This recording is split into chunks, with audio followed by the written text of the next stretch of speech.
अस्सलाम वालेकुम viewers, welcome to the students platform. Viewers, आज हम एसओसी 301 के लेसन 44 को डिस्कस करेंगे। इसके अंदर हम बात करेंगे CADAW की, यानी convention on the feminination of all form of discrimination against women. दोबारा सुन लें, convention on the elimination of all form of discrimination against women.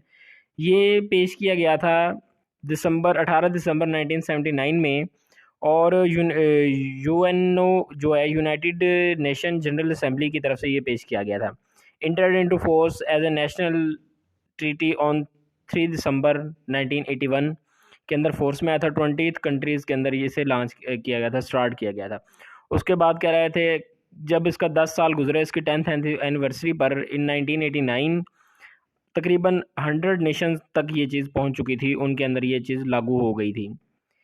अभी क्या है ये, इसका क्या मकसद है, ये सारी चीज़ें हम वन बाय वन देखते हैं। CEDAW is the central and the most comprehensive document. Spirit of convention is rooted in the goal of the United Nation. क्या इसमें कि मर्दों और औरतों दोनों को बराबर के हकूक़ मिलें, दोनों को इज़्ज़त और तकरीम दी जाए, दोनों की वर्थ और वैल्यू बराबर होनी चाहिए। सेडा ने CEDAW को हम सेडा पढ़ लेंगे, दूसरे ममालिक को बताया कि किस तरह वो औरतों और मर्दों को बराबर हकूक़ दे सकते हैं।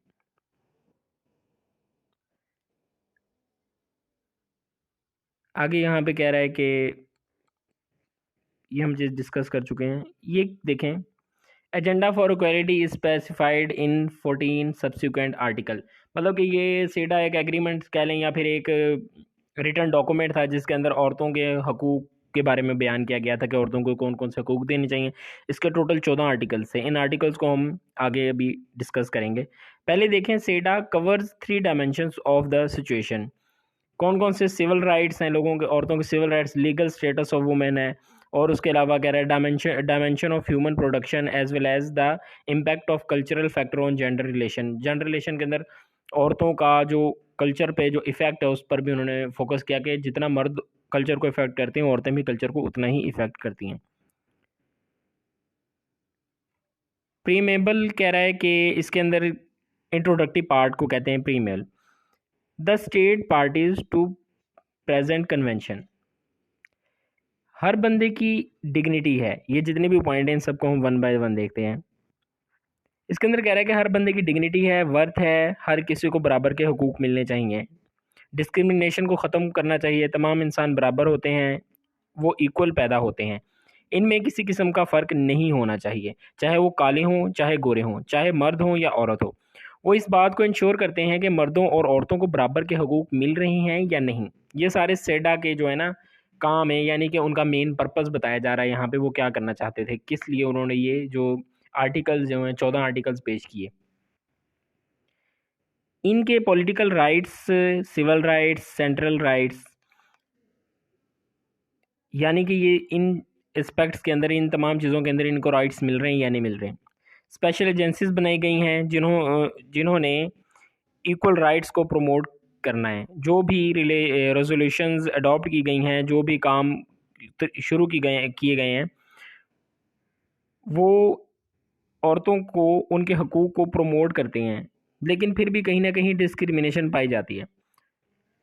मर्दों और औरतों दोनों का इकट्ठा काम करने पर जोर दिया गया है इसमें। उसके अलावा इकोनॉमिकली स्ट्रेस्ड औरतें हैं, उनकी सूरत हाल बेहतर करने के लिए काम किया जाए, इसके अंदर बताया गया।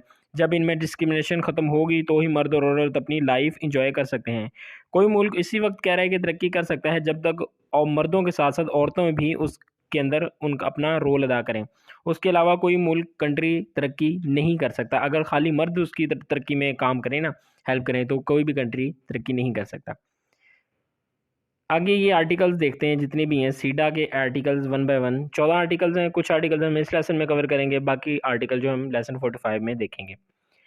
आर्टिकल 1 में कह रहा है कि औरतों और मर्दों के दरमियान हर किस्म की डिस्क्रिमिनेशन को ख़त्म किया जाए। औरतों के पास किसी भी सोशल, पॉलिटिकल, इकोनॉमिक या कल्चर फील्ड में काम करने की मुकम्मल आज़ादी हो। आर्टिकल 2 में कह रहा है कि किसी तरह औरतों की डिस्क्रिमिनेशन को ख़त्म किया जा सकता है। किस तरह ये देखना, या इनके लिए नेशनल कॉन्स्टिट्यूट्स बनाए जाएं, उसके अलावा प्रॉपर कानून मौजूद हों जिनमें औरतों को इक्वल राइट्स दिए जाएं, लीगल प्रोटेक्शन हो औरतों के राइट्स की, और हर ऐसी प्रैक्टिस को मना किया जाए जिसमें औरतों की डिस्क्रिमिनेशन होती है। ये सारी बातें इसके अंदर डिस्कस की गई। और कह रहा है कि appropriate measures should be taken to overcome the discrimination of the women. Legislation में भी अच्छे इकदाम उठाए जाएं, औरतों के खिलाफ लॉज को ख़त्म किया जाए और इनके हक में लॉज बनाए जाएं। आर्टिकल 3 में कह रहा है कि जहाँ पर भी डिस्क्रिमिनेशन हो रही है इसे ख़त्म किया जाए और इस चीज़ को इंश्योर किया जाए कि औरतों की फुल डेवलपमेंट हो रही है ताकि वो अपने राइट्स को फुली इंजॉय कर सकें। आर्टिकल 4 में कह रहा है कि स्टेट पार्टीज़, स्टेट के जो बंदे जो होते हैं जो भी काम करें, इसे डिस्क्रिमिनेशन से दूर रखा जाए, इसे डिस्क्रिमिनेट ना किया जाए। इसके अलावा औरतों को कह रहा है कि यहाँ पे बात वो कर रहा है कि औरतों की मैटरनिटी की जो है ना अमल, मैटरनिटी लीव होती है, एक जब माँ बनती है औरत उस दौरान उसको काम से, जॉब से कुछ स्पेसिफिक मंथ के लिए लीव मिलती है, उसको इंश्योर किया जाए और इसे डिस्क्रिमिनेशन में न डाला जाए। आर्टिकल नंबर 5 है औरतों और मर्दों के सोशल कल्चरल और इनको जो है ना डेवलप किया जाए इन पैटर्न्स को, ताकि इनमें डिस्क्रिमिनेशन जो है वो ख़त्म हो जाए। स्टीरियोटाइप्स जो होते हैं लोगों के जहन, मतलब औरतें कमज़ोर होती हैं मर्द ताकतवर होते हैं, इस तरह इन चीज़ों को ख़त्म किया जाए। यह शऊर भी उजागर किया जाए कि बच्चों के नशोनुमा के लिए मर्द और औरतों दोनों का रोल बराबर होता है। आर्टिकल 6 में कह रहा है कि स्टेट पार्टीज़ ऐसे मेयर्स ले जिसमें लेजिस्लेशन को मॉडिफाई ही ना किया जाए, बल्कि औरतों के इस्तेहसाल को भी रोका जाए। मतलब कि लेजिस्लेशन को इस तरीके से, कानून को इस तरीके से रोक मॉडिफाई करें कि औरतों के इस्तेहसाल को, और इस्तेहसाल, इस्तेहसाल मतलब कि उन्हें कम दर्जा देना, उनको उनकी ओवरकम करना, उनकी जो होती हैं मसाइल को बढ़ाना, ये चीज़ जो है इस्तेहसाल औरतों का, उन्हें नीच समझना, जो कि आमतौर पर ज़्यादा पाकिस्तान मुसलमानों में तो ये चीज़ नहीं है लेकिन गैर मुस्लिमों में ये चीज़ ज़्यादा है। इस चीज़ से रुका जाए, यहाँ पे ये बताया गया है। जल्दी मिलते हैं अपने आखिरी लेसन में। SOC 301 का हमारा लेसन 45 रह गया है। जिन लोगों ने चैनल अभी तक सब्सक्राइब नहीं किया उन लोगों से रिक्वेस्ट है चैनल सब्सक्राइब कर दें, साथ ही बेल के आइकन को भी प्रेस कर दें। जल्दी मिलते हैं अपने लास्ट लेसन के साथ। टिल देन टेक केयर, अल्लाह हाफिज़।